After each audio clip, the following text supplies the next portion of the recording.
This is code.org. Let's see what we're doing. All right, so sprites are like containers. They can hold several properties that make it easier to manage our animations and make complex drawings. Right now, our sprites are just gray containers. By the end of this lesson, we'll learn how to make them images. All right, so first they want us to create a variable called sprite. Now, I don't see any variables here. That's because they're hiding it. I got to click on sprites. And thankfully, or handily, they already have var sprite equals. So I'm just going to drag this out. I guess they want me to add a 1 at the end of this. I guess I will. Cool.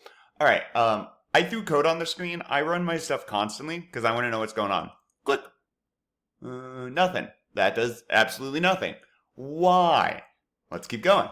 Draw your sprite on the screen. Drag out the draw sprites box. Bloop and bloop. Ta-da! It's beautiful. So this is something that's kind of tricky at first. Keep in mind, creating a sprite alone does, well, nothing really. We have this variable here called sprite1. Yes, a sprite is created. Where is it created? Let me see if I can drag this out. I can't, but X and Y locations. This is its X location. This is its Y location. Right there. You can kind of see under the reset button. It draws it from the top. Oh, does it draw it from the center? It draws it from the center.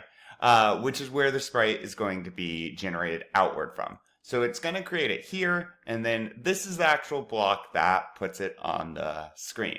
So, boring and gray, but we're about to fix that. Cool. Onwards.